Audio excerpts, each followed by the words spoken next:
O programa Gente da Gente está no ar, apresentado por mim, Cláudia de Bulhões, sempre trazendo ícones da nossa cultura, porque aonde tem cultura, o Gente da Gente está presente.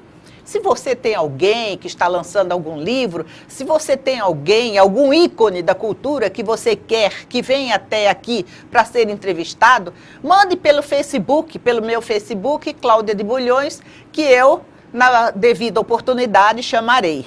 Mas hoje nós estamos assim para fazer um bate-papo com uma pessoa ímpar, uma pessoa que sinceramente é uma honra trazê-la aqui no programa Gente da Gente, porque onde tem cultura, o Gente da Gente está presente.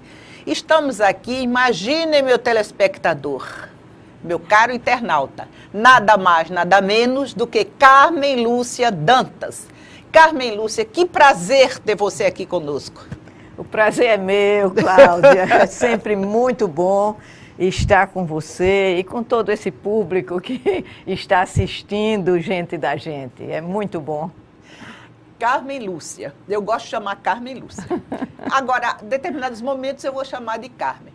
Eu não sei nem como lhe apresentar, porque se eu for ler tudo que você é, ou tudo que você faz, termina o programa e a gente não diz.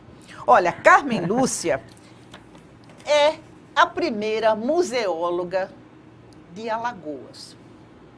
A primeira pergunta que eu vou querer fazer a ela é a seguinte: minha caríssima Carmen Lúcia, o que é uma museóloga ou um museólogo? O museólogo, a museóloga, é o profissional de museus. É aquele cuja graduação é em museologia. E eu fiz a graduação no Rio de Janeiro, na década de 70, eu me formei em 74 e vim para aqui, para Maceió. Então, quando eu cheguei aqui, foi uma alegria muito grande começar a trabalhar com Solange Lages, hoje Solange Chalita. Solange Chalita é nossa companheira lá do Rotary Leste. Isso. Um abraço, Solange Chalita. Agora, interessante é que sempre eu pesquiso, sempre eu estudo para poder conseguir chegar ao nível dos meus entrevistados. E eu, pesquisando sobre museologia, vi que essa palavra vem de musa. Você é uma musa? Carmen Dantas é uma musa. Vem da palavra musa porque o termo museu veio de Templo das Musas. Essa referência que veio da antiga Grécia. E o gosto pelas coleções gerou a formação de instituições como os museus. Naturalmente que, ao longo do tempo, a instituição museu, que é uma guardiã de um acervo, quer um acervo histórico, quer um acervo artístico, quer um acervo científico, é um guardiã que está antenada e está sempre em conexão com o seu tempo. Se no passado, lá atrás, o museu era o Templo das Musas, hoje o museu é um laboratório de ideias. Hoje no museu há um estímulo para se desenvolver a criatividade. Então há um percurso muito longo da instituição ao longo dos tempos. Hoje, para ser um museu, ele tem que ter uma interatividade com o seu visitante. Antigamente, tinha uma legenda, não tocar nas peças, distanciar-se das peças, sim, não é? Hoje não. Hoje não. Hoje tem que ter uma convivência da peça, uma convivência do que está exposto com o visitante, para que haja uma interatividade. Muitas vezes até determinados jogos que estimulam a criatividade estão nos museus. São as mudanças necessárias na vida social da gente, e essas mudanças chegam, e na museologia chegou também. Interessante é que o museu tem um museu específico de uma coisa ou para um objetivo, não é isso? Exatamente. E tem o museu generalista. Que é um museu eclético. Sim. Não é? Que aí você tem acervos de várias tipologias. Esses museus são museus mais antigos, porque os colecionadores doavam à instituição suas coleções. Um era colecionador de porcelanas, doava à instituição. Outro de peças de culto afro, doava à instituição. Enfim, o museu vai colecionando acervos de diversas tipologias. Esses são os ecléticos. À medida que nós nos aproximamos da nossa época, os museus já têm um acervo de tipologia específica, porque fica mais fácil a comunicação com o visitante. Porque se eu quiser, numa hipótese, ir ver peças de arte sacra, eu sei onde estão. Exato. Se eu quiser ir ver peças folclóricas, eu sei onde estão. Você também sabe onde vai. Entendi. Isso fica mais fácil, inclusive, para se desenvolver um estudo sobre aquele acervo. Porque as instituições museológicas estão hoje muito ligadas à pesquisa também, para enriquecer a informação. Isso nós vemos aqui mesmo nos museus de Alagoas, não é? O Instituto Histórico tem um museu que é um museu eclético, porque foi o primeiro grande museu de Alagoas. Então, todos os colecionadores, quando a coleção ficava maior do que eles, porque isso acontece com o colecionador, ele junta tanto a peça que termina ficando maior do que ele. E ainda é o único, não é? Não é? Ainda é o único de Alagoas, não é? Museu eclético que recebe esse acervo. Isso. Que esse acervo de várias coleções. Os sócios do Instituto, quando o acervo ficava maior do que eles, levava e presenteava o Instituto com aquela coleção. Assim, o Instituto tem várias coleções preciosas. E a principal delas é a coleção Perseverança, que é de cultos de matriz africana. Eu conheço e até já fizemos uma reportagem lá e estamos para fazer novamente. Isso. Porque para levar o público, já que o público pouco vai lá, né, Carmen? Eu acho até que está melhorando, sabe? Sim. Eu que acompanho a museologia aqui em Maceió desde a década de 70, quando eu aqui cheguei, sinto que a visita ao museu tem melhorado muito. Os professores levam seus alunos ao museu, marcam visitas guiadas. Então, isso tem facilitado. O que precisa é as famílias levarem. E um programa familiar ser uma visita ao museu. Ir com os filhos ao museu, ir com os netos. Eu até faço isso. É dia da criança, dia de aniversário de neto. Eles já ganham tantos presentes que o que eu dou a eles é um presente imaterial. É sempre ir visitar um museu, ir visitar uma galeria, ir visitar a apresentação e ver a apresentação de um grupo folclórico. É sempre um presente imaterial. Gostam de tanto vir, de tanto eu explicar e mostrar as pequenas belezas para ele daquelas manifestações, que eles ensinam as músicas. O meu neto sabe cantar, um guerreiro. Ai, que lindo! Porque eu vejo até que, com todo o seu conhecimento, eu digo que você é uma mulher eclética. Posso dizer isso? Não, você não é um museu eclético, você é uma mulher eclética. Você gosta muito do folclore, das coisas folclóricas. Sim. Gosto porque, quando eu cheguei aqui, depois que trabalhei com Solange, eu fui trabalhar com o Dr. Theo Brandão. O Dr. Theo me levou para o museu. Então, com ele, eu tive todas as lições que uma jovem, na época, queria ter sobre a cultura popular de sua terra. Ele realmente foi o meu grande professor de cultura popular e me despertou para essa paixão. Porque, como eu sou de Penedo, A minha paixão até chegar aqui era sobretudo pelo acervo arquitetônico da minha cidade, onde eu brincava, corria ali naquelas ladeiras da minha Penedo. Mas aqui eu me apaixonei pela cultura popular através dos ensinamentos de Théo Brandão, de José Aloísio Vilela, de José Maria de Mello. Eu convivi com o Dr. Théo e com os amigos dele, que faziam parte da Escola de Viçosa.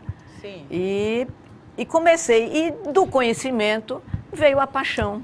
Veio a paixão também por esse segmento da cultura. Depois, trabalhando no Museu Théo Brandão, aí é que essa paixão ficou maior. Você falou Escola de Viçosa.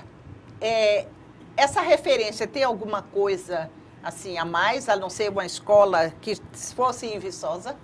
É o seguinte, houve uma época em que Viçosa era chamada da Atenas das Alagoas. É mesmo? É. Olha, meu telespectador. Pelo seu desenvolvimento cultural, sabe? Vários jornais, os jovens intelectuais, muito ativos, tanto na publicação de folhetos, como na participação em jornais. E esses jovens era Théo Brandão, era Zé Aloísio Vilela, era José Pimentel do Amorim, era José Maria de Mello, que não é de Viçosa, mas foi para Viçosa logo cedo. E eles começaram a descobrir que aquelas brincadeiras que eles viam no terreiro das casas grandes dos engenhos, que aquelas brincadeiras tinham um conteúdo social e começaram a estudar. Dr. Théo foi embora para fazer medicina na Bahia e aí começou a ver o quanto estava sendo valorizado o estudo dessas manifestações populares. E eles começaram a estudar em grupo, cada um interessado por um tipo de manifestação. Dr. Théo ficou com os foguetos populares. José Maria de Mello com a literatura de cordel, adivinhações, ele tem livros deliciosos, de uma leitura deliciosa, histórias populares. José Aloísio Vilela ficou com danças, o coco, por exemplo, a vaquejada também era com Zé Aloísio. Mas isso nada foi uma coisa espontânea. Sim. Ficar cada um com uma área de estudo. Foi espontâneo, Interessante. pela tendência de cada um. Aí, Manuel Diegues Júnior, um pouco mais velho do que eles, que era o pai de Cacá Diegues, que Sim. todos conhecem, o Manuel Diegues Júnior, um sociólogo, ele disse, isso aqui é uma verdadeira escola de folcloristas. E o nome pegou. A Escola de Folcloristas de Viçosa. Agora eu digo, meu telespectador, meu caro internauta, cultura é no gente da gente. Porque, olha, sinceramente, eu não sabia nada sobre a Escola de Viçosa. Conhecia Dr. Théo Brandão, mas a história dessa divisão espontânea não era do meu conhecimento. Que coisa interessante. E isso gerou um acervo de livros muito importantes para nós outros, alunos desse grupo, estudarmos essas manifestações que eles estavam acostumados a ver ali no terreiro da Casa Grande, do pai, do tio, dos parentes da Viçosa. Então quer dizer que na casa deles não era proibido, porque na maioria das casas grandes, você me corrija se eu estiver, porque você que é a mestra, que é a MSC, não é? Tinham casas grandes que proibiam essas demonstrações, não é? Tinha de tudo, não é? Tinha de tudo. Mas, sobretudo, em Alagoas, nós tivemos muitas manifestações folclóricas que foram estimuladas pela Casa Grande dos Engenhos. Porque, na época, Cláudia, não tinha o rádio. Era distração, né? Era distração. Era o grande lazer da família senhorial. Que os trabalhadores da cana, aquele que tinha mais habilidade, ele recebia muitas vezes a letra da música pronta pelo senhor de engenho, que era um poeta. dava a letra pronta e ele musicava. E aqueles grupos se apresentavam, sobretudo na época natalina, porque era quando tinha as grandes festas, os senhores de engenho professavam a religião católica. Agora, embutido na letra daquelas músicas, tinha um sentido social muito forte, que era o da manutenção do sistema vigente, do sistema econômico vigente. Aquelas peças dos guerreiros, dos reisados, aquelas peças estavam sempre endeusando a família senhorial. E isso era uma forma de manter o sistema econômico. Entendi. Não é? Manter o senhor. É a reverência ao senhor. Exatamente. Nós vamos para o nosso intervalo, porque quem está ficando deslumbrada com o bate-papo sou eu. Até daqui a pouco.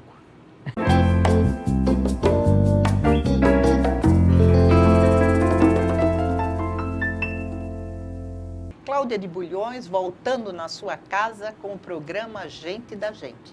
Porque onde tem cultura, o Gente da Gente está presente. Hoje com a nossa querida museóloga Carmen Lúcia Dantas. Carmen Lúcia, vou começar o segundo bloco lhe ofertando essa revista que o Gente da Gente edita, e já estamos no segundo número e estamos indo para o terceiro. Na capa temos duas figuras que eu considero assim altamente culturais, né? Que é Lisete Lira e Claudemiro. Então, meus amigos, vamos continuar. Eu sei que vocês estão querendo ouvir mais. É Carmen Lúcia Dantas. Carmen Lúcia, você é muito ligada às artes populares, aos folguedos populares. Sim. Antes de pedir para você cantar alguma coisa, eu quero saber como surgiu o bloco Filhinhos da Mamãe. Esse bloco é um sucesso. Vou deixar ela falar. É verdade. É uma das minhas paixões. Eu gosto muito de carnaval. Desde criança, meus pais eram muito carnavalescos lá em Penedo. E aqui eu conheci os meninos de teatro, Ronaldo de Andrade, Homero Cavalcante e mais um grupo, José Márcio Passos, um grupo de teatro, e eles estavam levando uma peça que era a Estrela Radiosa, no Teatro Deodoro, sobre Alagoas. Exatamente a emancipação de Alagoas, a emancipação política de Alagoas. Estamos completando este ano 200 anos. Pois é, e a peça estava sendo levada no teatro. E tinha uma boneca gigante. E essa boneca, a princípio, era Pernambuco, depois passou a ser Alagoas, a boneca radiosa, e do palco do Deodoro para a avenida, brincar na rua com a boneca foi só uma questão de data.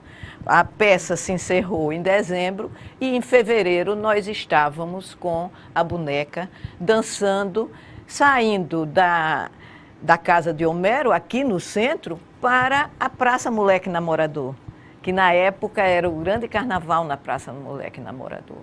E nós sempre tivemos a preocupação de todo ano ter um tema cultural. Então não é um simples bloco carnavalesco? Não. É um bloco que tem um objetivo cultural e de valorização de Alagoas, de valorização do que nós temos.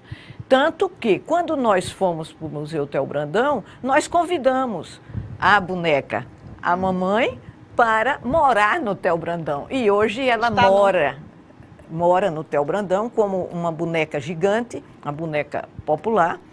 E todos os anos nós saímos de lá, do Museu Theo Brandão, e hoje vamos para Jaraguá.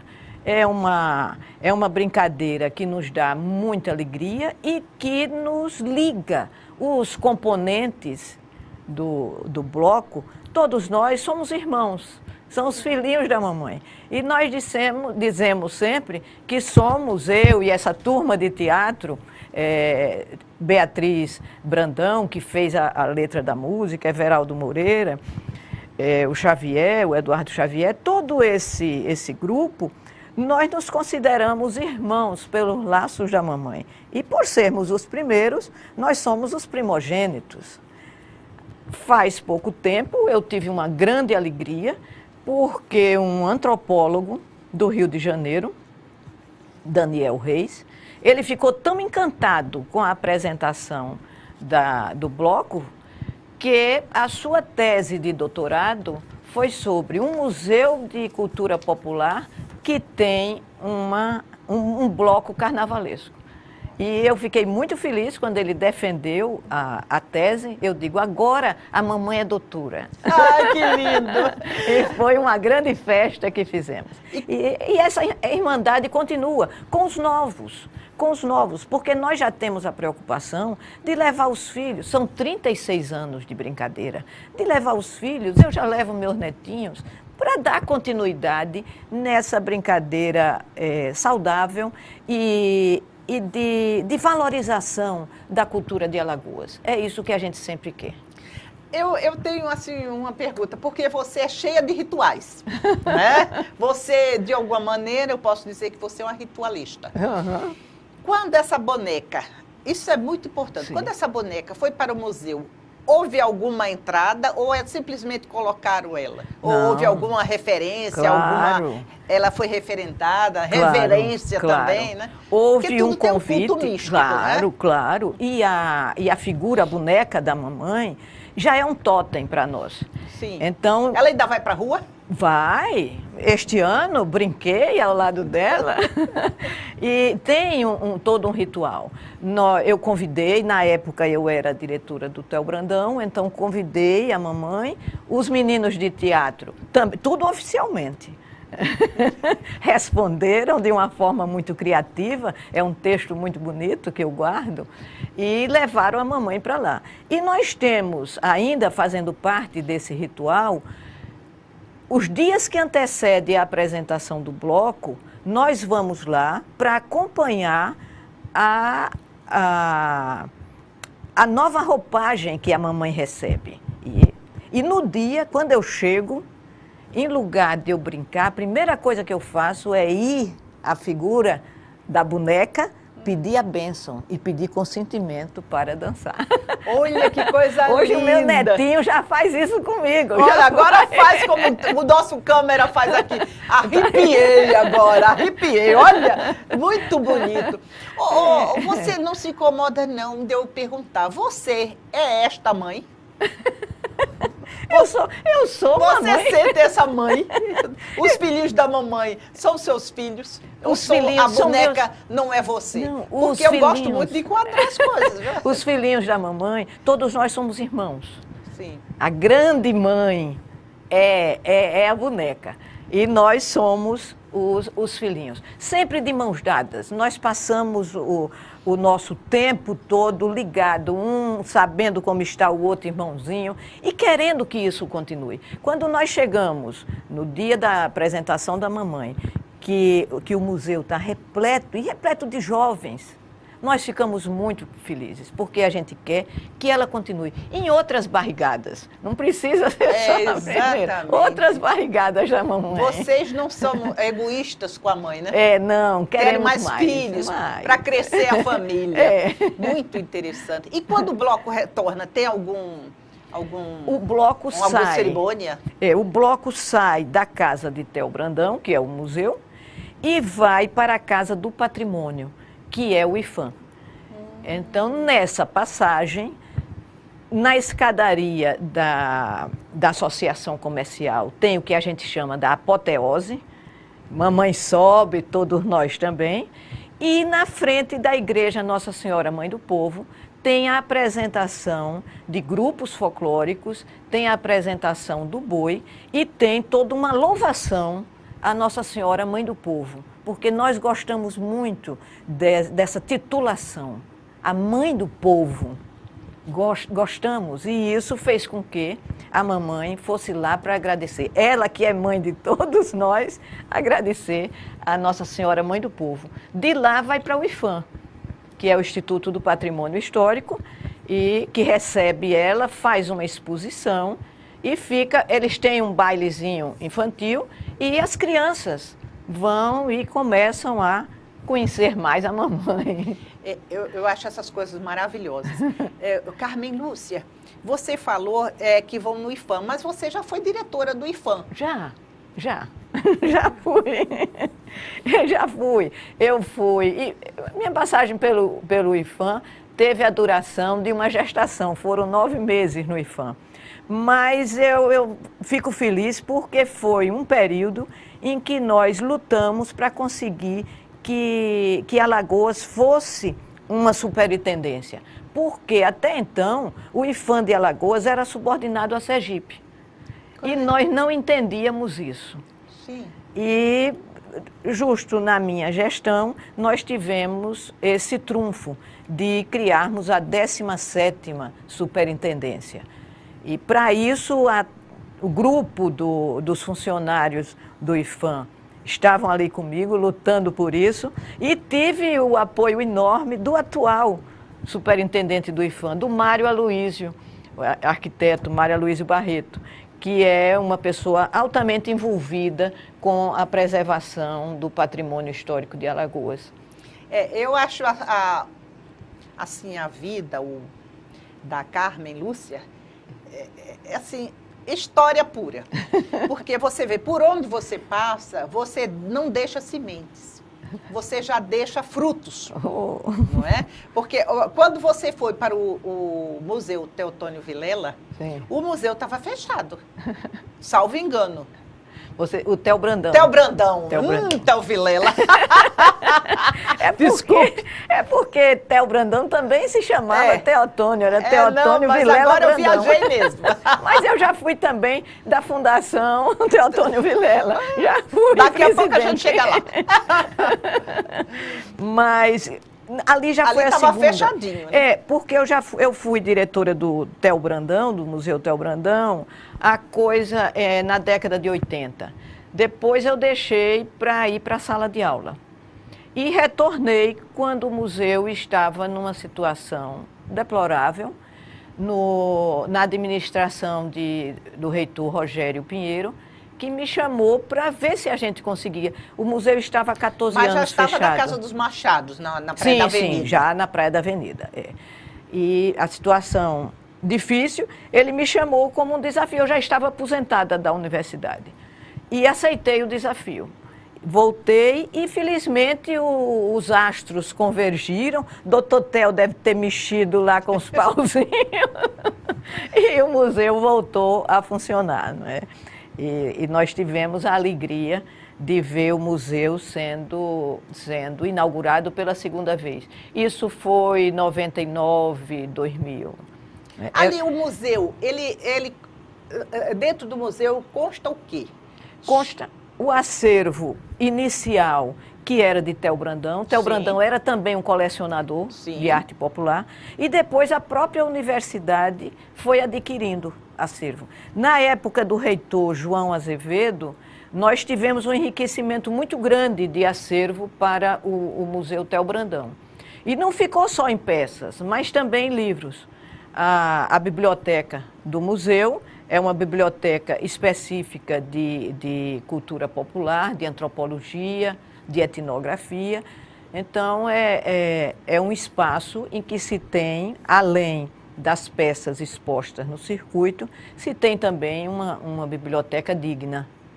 Mas coisas folclóricas? Só folclore. A tipologia do acervo do Theo Brandão é cultura popular. Então, ele está aberto para quem quiser visitar ou está fechado? Ele está agora enfrentando uma certa dificuldade, porque você sabe que uma casa antiga, na beira da praia. Terrível. Não é? Recebendo toda a maresia. E com as dificuldades de manutenção, como tem as repartições públicas de todo o país, e isso deixou o museu agora passando por uma dificuldade. Mas está havendo um propósito muito grande da sua atual diretora, a professora Nadir, que já está trabalhando para voltar a abrir a porta da frente do Museu Théo Brandão. Caros telespectador, vamos para o nosso intervalo para voltarmos mais com Carmen Lúcia Dantas.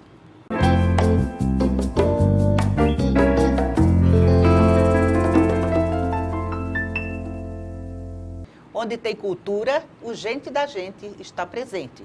Cláudia de Bulhões hoje trazendo a grande museóloga e escritora Carmen Lúcia Dantas. Carmen Lúcia, já falei do meu prazer de ter você aqui e cada vez que encerra um bloco, parece que vai aumentando a fome de saber mais coisas. Aí você é uma pessoa que é responsável por vários museus e memoriais. Aí eu quero que você diga para mim e para o meu telespectador qual a diferença entre museu e memorial. O museu tem uma abrangência maior no seu acervo. Já o memorial é mais dirigido a um determinado vulto.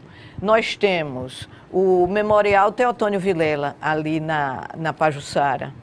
Nós temos o Memorial René Bertollet, na cooperativa que ele criou em Cururipe. E tem o Major José Tenório, né? Major José Tenório, um memorial dirigido para um empreendedor da área de Boca da Mata, de Atalaia. Esse é um acervo particular? É um acervo particular dele. Mas você que organizou? Eu que organizei, nós organizamos. E tem também o Memorial Raimundo Marinho, Isso. Que é em Penedo, é no mesmo prédio onde tem o Museu do Paço Imperial. O Museu do Paço Imperial no andar de cima e no térreo o Memorial Raimundo Marinho. Raimundo Marinho foi um prefeito de Penedo que teve a lucidez de pensar a cidade no seu aspecto cultural. Ele começou essa foi onda... O primeiro? Foi o primeiro que despertou para restaurar os monumentos de Penedo, para que Penedo fosse um atrativo para o turismo brasileiro na época, porque estavam começando isso década de 60. E o primeiro festival de arte que aconteceu aqui em Alagoas foi o Festival de Arte e Cultura de Penedo, na década de 60. Depois, parece que a cidade ficou vocacionada para festivais. Nós tivemos o Festival de Cinema de Penedo, não é? E agora está retornando com o Festival de Cinema Universitário. Então, já houve o ano passado? Já há alguns anos, não é?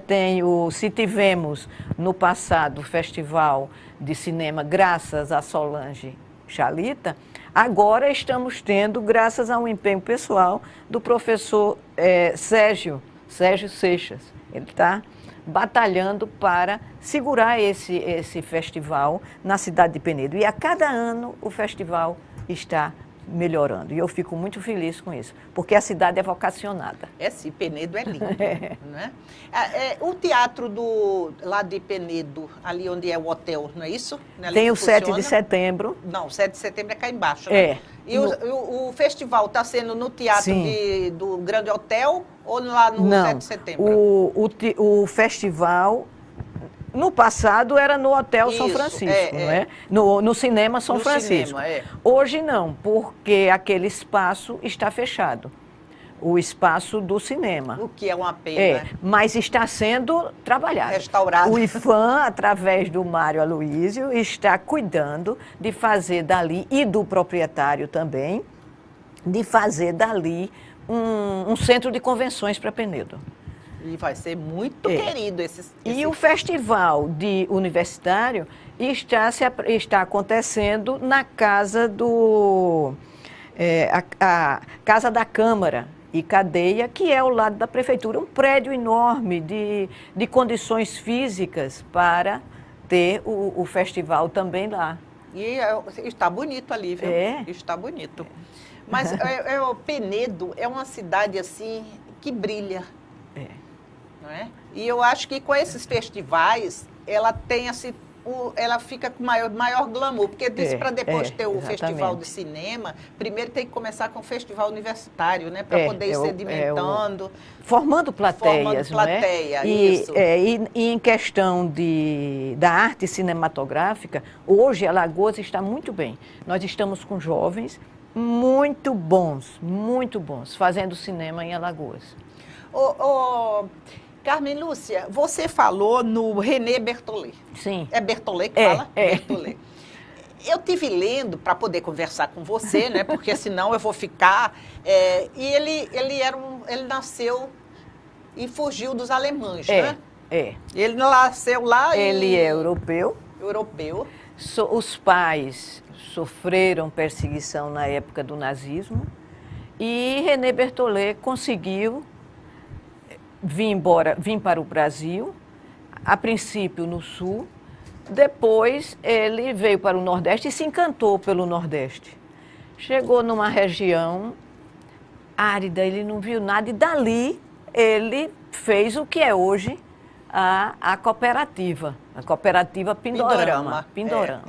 Daí nós estávamos conversando porque tem um memorial René Bertollet, que foi exatamente a nossa querida Carmen Lúcia também que organizou. Eu organizei a convite do presidente da cooperativa e fiquei também encantada pela vida do René Bertollet, sabe? Foi um pioneiro naquela região e ele plantou a cooperativa de tal sorte, com tanta seriedade, com tanto conhecimento, que até hoje ela se desenvolvendo, o que é bom. Né? Os cooperados ali trabalhando e desenvolvendo. Se ele de lá de cima está vendo, deve estar muito feliz. É verdade, porque às vezes a gente explica assim, fulano de tal, mas as pessoas dizem, por que esse memorial? Né? É verdade. E aqui nós estamos no programa Gente da Gente, passando o porquê o memorial René Bertollet, lá em Cururipe. Em Cururipe, Na cooperativa Pindorama, colônia Pindorama. Muito interessante isso. E você, são coisas curiosas, né? Como é que... Eu nem vou perguntar, porque tem muita coisa para perguntar. Porque eu ia perguntar como é que você chega e organiza um museu, as pessoas levam peças, só porque eu fico, sabe, querendo saber. A gente cataloga tudo, né? Conversa com a comunidade e se dirige às pessoas, porque aí um diz, fulano tem isso, e a gente vai fazendo visitas e vendo se aquelas peças de propriedade daquelas pessoas se tem a ver com o conceito do museu, porque a gente também só deve aceitar as doações que tiverem a ver com o conceito do museu, para não ficar em depósito. Elas devem vir para o circuito, sim, não é? Então, a gente tem que ser verdadeiro com as pessoas. Imagina se eu vou dar uma coisa para você e vai ficar guardada. Não é? Então, eu tenho que dizer a você se aquela peça será útil no circuito do museu ou não. Essa honestidade para com o doador. A gente precisa ter. E aí vai reunindo o acervo, catalogando e na ficha tem o doador. Você tem a história de cada peça na ficha do museu. E a fotografia. Porque se acontecer de um furto, fica mais fácil você levar a ficha com a fotografia para a polícia do que apenas com a descrição da peça. Então, toda a ficha tem a fotografia da peça em várias posições, para identificá-la melhor. Agora, você também organizou o Museu de Arte Sacra. Sim, de Marechal Deodoro. Marechal Deodoro. Foi. Como é que está esse museu, você sabe? Olha, Porque ele é da igreja, não é? É da igreja. Estava fechado até pouco tempo. Da Arquidiocese, Todos os museus, todas as instituições culturais, não só de Alagoas, mas do Brasil, estão passando por um momento difícil. Nós brasileiros, estamos passando por um momento muito difícil. Então, essas instituições, como é o caso do Museu de Marechal, está também enfrentando esse momento difícil. É a falta de funcionário, é a falta de profissionais. Pouquíssimos. Eu fui a primeira a chegar aqui na década de 70, mas hoje são poucos os profissionais de museologia que existem. Então, a arquidiocese luta com esse... Né? A restauração. Ali é muito antigo. E ali é um acervo de arte sacra, de esculturas sacras. Então, precisa de um restaurador que conheça. Não é qualquer prático. Porque senão vai estragar. Senão é pior. É pior. Tem que ser um restaurador que tenha formação em restauro. Isso tudo dificulta os caminhos. Mas o acervo está sendo zelado, está sendo higienizado, importante. Está sendo zelado. Isso é um grande passo que dá o museu nesse momento mais difícil, porque todos nós estamos passando. Como é que você tem peças que não pode, às vezes, ficar ao ar livre, né? Tem, olha... É tudo muito cheio de detalhe, porque a gente imagina só andar, não, vamos ver aquilo lá, tudo velho, mas não é assim, ali é a nossa história. E por você falar em tudo velho, eu vou contar uma história. Quando eu cheguei aqui, até começo de 70, eu queria trabalhar e queria conhecer logo as pessoas da cidade. E meu pai e minha mãe vieram de Penedo. Nessa época eu era casada com um jornalista, então o jornalista convidou as pessoas. E um cronista social da época, Josué Júnior, ficava: Dona museóloga, traz um tira-gosto para a gente. Dona museóloga, traz um whiskyzinho para a gente.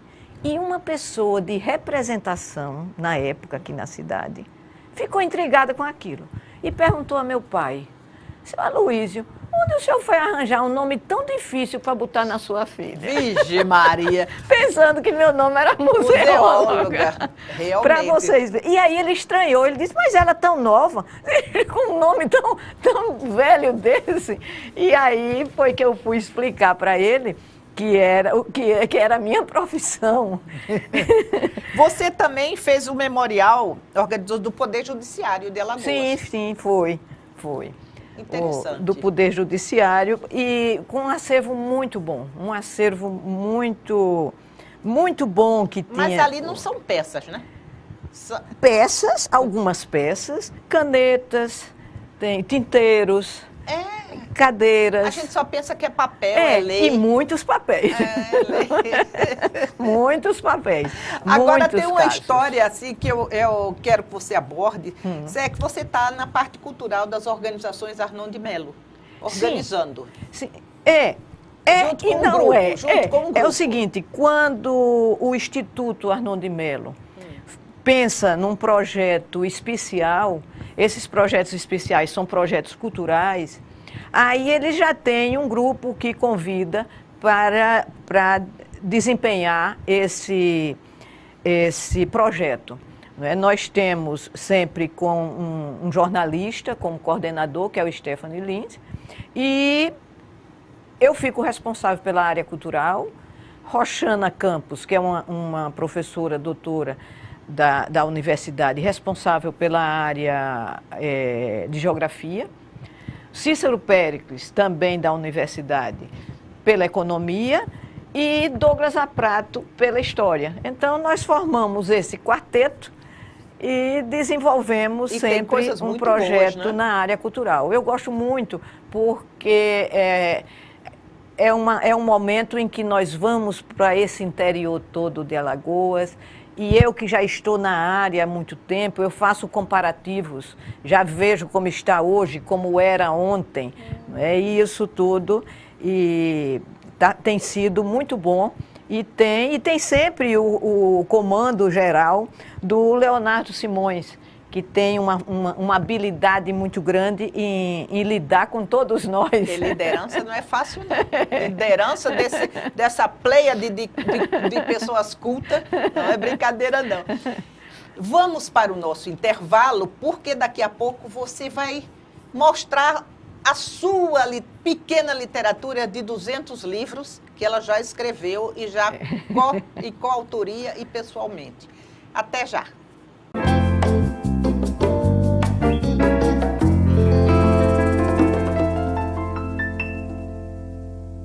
Cláudia de Bulhões com o programa Gente da Gente, porque aonde tem cultura, o Gente da Gente está presente. E hoje nós estamos com a mestra, que está num bate-papo, que pena que já é o último bloco, meu telespectador. Nós estamos conversando com Carmen Lúcia Dantas. Estávamos, antes de terminar o terceiro bloco, né, Carmen, conversando sobre os projetos da Organização Arnon de Melo. E você trouxe algo sobre esses projetos, porque você é assim, mata a cobra e mostra o pau. Mostra o pau, isso mesmo. E eu trouxe alguns, porque o mais recente é esse, Maceió 200 anos. Mas nós já estamos trabalhando. Vamos mostrar, porque esse aqui, e esse é meu, né? Esse é seu. Essa aqui foi sob sua coordenação. Não, é sempre a coordenação de Stephanie Lins e de Leonardo Simões. Eu sou responsável pela área cultural. Certo. Aí Maceió 200 anos. Gente, que maravilha. Eu não vou poder folhear agora, vou só deixar vocês babando.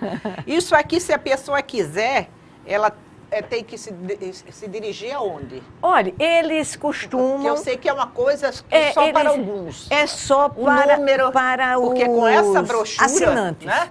Para os assinantes. Com essa brochura assim, né? Eles, não pode popularizar. Eles mandam no jornal uma vez por semana para os assinantes. Lindo. Claro que a gente sofre, toda a equipe sofre, em não poder dar a todos os professores, não é, a todos aqueles que gostariam de adquirir um livro sobre, nesse caso, sobre Maceió nos 200 anos. Agora, nós já estamos trabalhando Alagoas 200 anos, exatamente. Que deve sair daqui para setembro.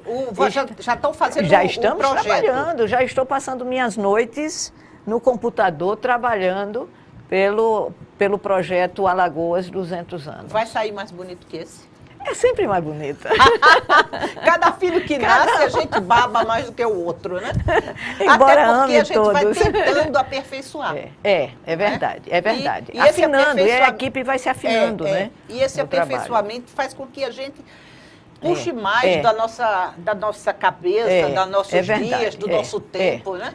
Até muito para poder prazeroso. não ficar inferior. É verdade, não, cada um tem que ser melhor. O outro livro. Nós trouxe também, tem um sobre folguedos populares. Sim. Tem outro, tem a enciclopédia dos municípios. E sobre o do turismo? Do turismo ainda não tem, é uma boa. Vou levar a ideia. E tem esse sobre os mestres populares de Alagoas. Sim.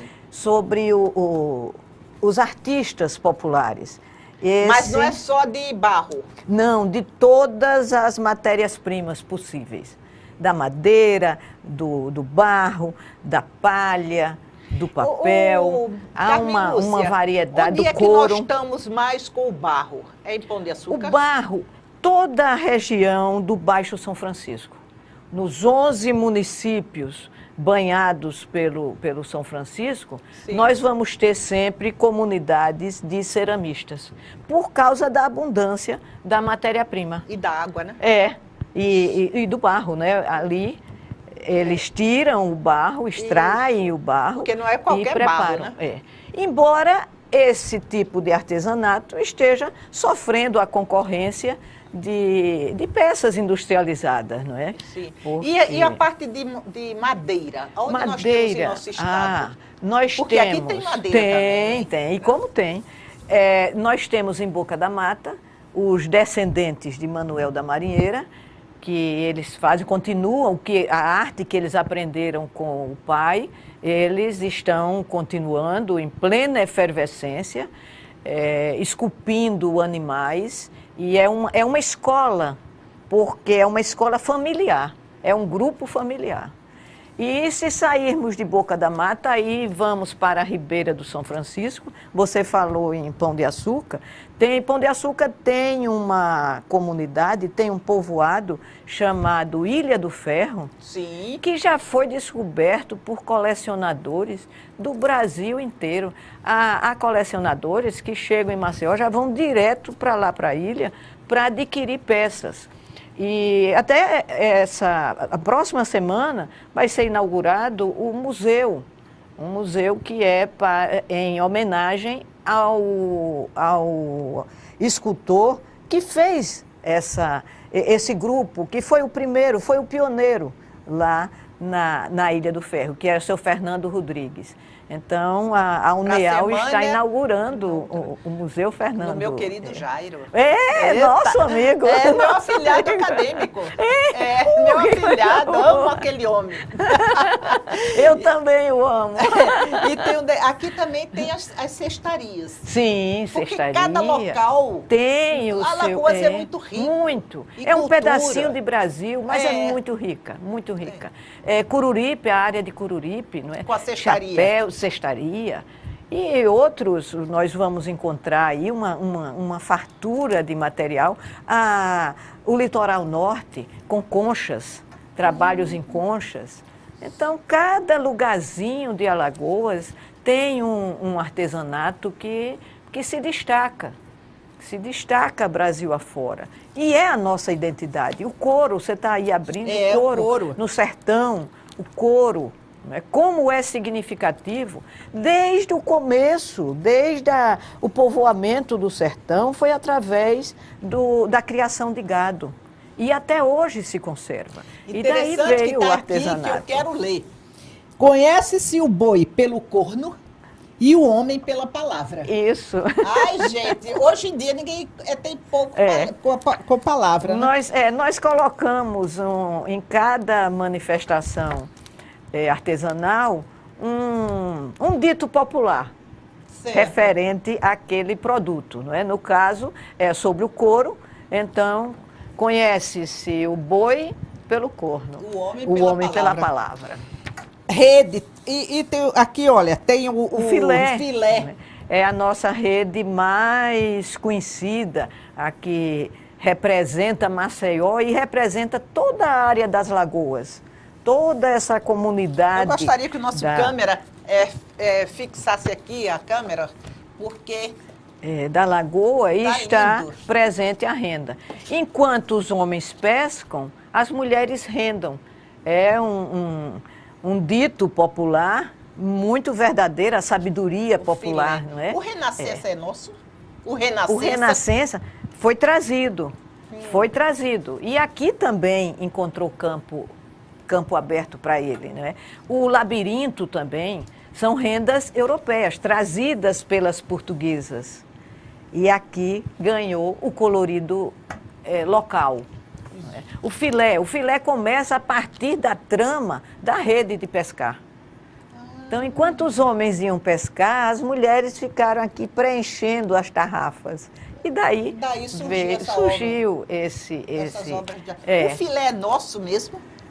É nosso, mas existe também em outros países. Eu vi na Itália, vi o filé. Então, a arte popular, ela caminha léguas e continentes. E a gente não pode falar em arte popular sem lembrar de Tânia Pedrosa. Ah, sim. Tânia tem um acervo na casa dela, que é uma mara. Ah, você trouxe o livro de Tânia. Olha, Tânia, ela não esqueceu de você, hein, Tânia Pedrosa? Até porque eu ajudei a montar essa exposição lá na Casa do Patrimônio, a exposição com o acervo de Tânia. Tânia colocou o acervo pessoal dela à disposição do IFAM e está lá um espaço muito bom que deve ser visitado por todos. Olha, dia de sábado e dia de domingo à tarde, a Casa do Patrimônio está aberta. Então, é uma visita que se pode fazer a um acervo bem alagoano. Tânia colecionou a casa dela super cheia e aí ela encontrou uma forma de dividir esse acervo. Olha que lindo! Que lindo. Está no IFAM. Está tudo lá no IFAM. Sábado e domingo é aberto. Aberto à tarde. Olha aí, meu telespectador, um bom passeio e que não, hoje em dia está todo mundo procurando algo que não precisa investir tanto. Pois é. Lá não paga para entrar. Não, não. Vai ver, vai ter cultura, vai aprender. O programa da gente mostra e você vai buscar. Esse aí, Guilherme. Eu trouxe aqui para mostrar a você Alagoas. Também esse livro, que foi um livro que eu tive muito prazer em fazer, porque eu descobri que Pierre Véger tinha andado por Alagoas. Um fotógrafo francês que escolheu morar em Salvador e documentou muitas manifestações de raiz afro.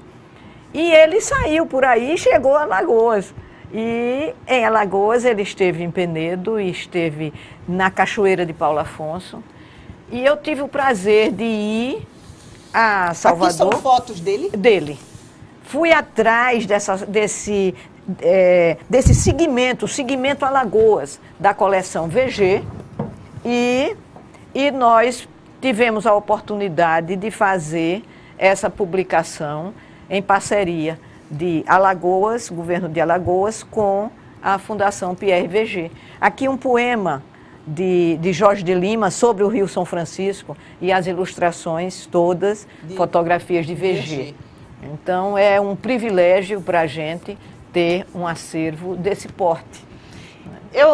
A gente fala tanto e tem mais para falar. Você quer dizer alguma coisa para o público? Quer convidar para ele ir visitar as exposições? Eu gostaria que o alagoano se sentisse cada vez mais motivado a visitar os seus equipamentos culturais. Não só os museus, mas de ir ao teatro, de ir ao cinema, de ver o que se está fazendo em matéria de arte aqui pelo alagoano. Porque nós temos cada vez mais melhorado a qualidade da nossa produção artística. As artes plásticas, nós temos artistas já expondo em bienais, artistas que são procurados em outros estados, em outros locais. Então, a autoestima é muito importante para a gente, para nós crescermos. E a educação, que os professores, que os pais invistam na educação. Porque eu não entendo o desenvolvimento se não for atrelado à educação. O carro-chefe tem que ser a educação. E aí tudo mais vem. Todo o desenvolvimento pode ser plantado. Terminamos aqui o programa Gente da Gente, agradecendo e desejando que vocês tenham uma ótima semana. Porque aonde tem cultura, o Gente da Gente está presente.